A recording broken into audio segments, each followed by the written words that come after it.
it's a weight off your shoulder, you know, and we can breathe a little bit easier and get focused on the things that are important to us as a family.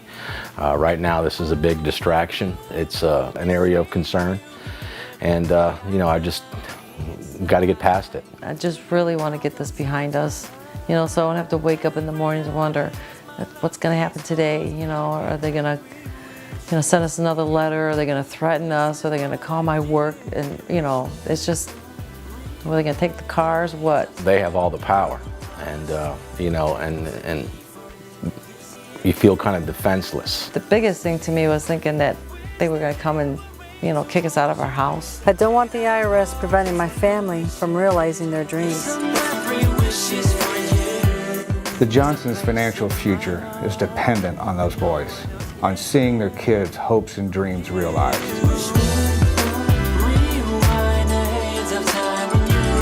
The good thing about being a military family is healthcare is free and that kind of thing. And the good news is, you know, having a child costs $13.20, so we went for the package deal. The kids, you know, they really love music. It was in their souls, and you know, they'd bounce around when they were little and they'd love records. And a couple years went by, and heard music real loud in the garage and some singing going on. And we went into the garage, and we saw the boys just dancing up a storm and singing, and I was like, wow.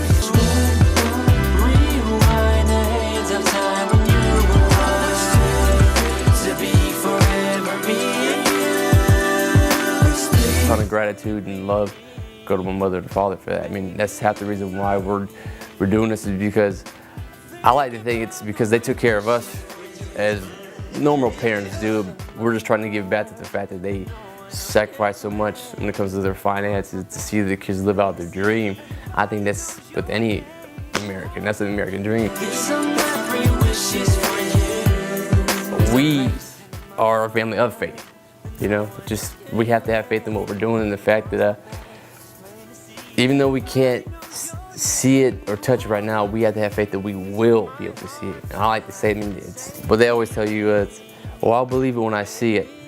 But I like to think of it as, I'm gonna believe it, then I'm gonna see it. And I know I shouldn't give up. The song that pretty much caters to the fact that we hit rock bottom was Against the Wall.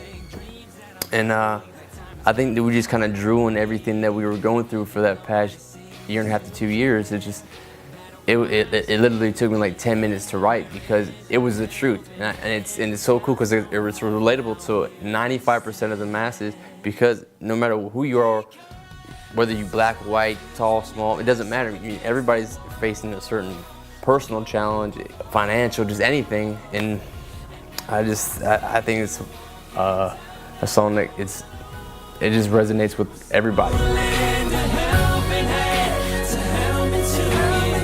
And the love for each other, you know, kept us going. You know, of course, we're, you know, family. We have our moments, of course, but you know, it's just that love and that bond we have with the family just makes us stronger. And with that faith, it's just you gotta have faith in it too. You know, sometimes you don't understand it. You'll never will understand it. You just gotta trust it and have faith.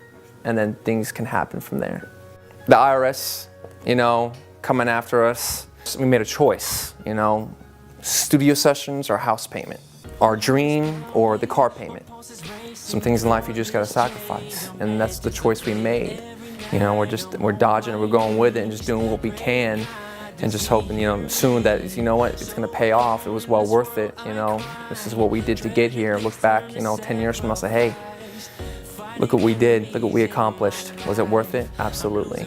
And I know I shouldn't give up. It's either music or groceries and car payments and house payments. And we usually just put our money on the group, because we know that eventually it would pay off in the end, that we would eventually be successful and make it. R&B just seemed, it seemed like it spoke from a deeper soul. I hope for our music to be mainstream and to be out there, and for people to hear it, because I feel like our music is genuine. Our hopes and dreams, you know, we've been doing this for so long, we just feel like there is no plan B for us. So we need to move forward. The thought of giving that up It makes me sick. I don't want my sons to quit. I want them to quit when they say, okay, they've taken their career as far as they can. So we decide, well, let's get back on track. Let's get back to what you know. We're doing this so that we can get the IRS off our back, hopefully. And get on with the American And get on dream. with their dreams.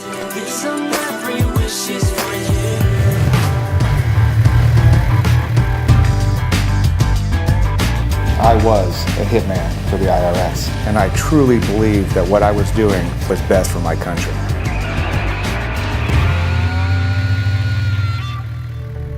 One of the turning points for me personally was conducting a seizure of a mom and pop corporation. We're the two nicest, most honest people that I think you could ever come into contact with. Really, they had hired a professional to oversee the administrative part of their business. From the time that individual walked into their business, he was basically embezzling all of the tax money from this couple.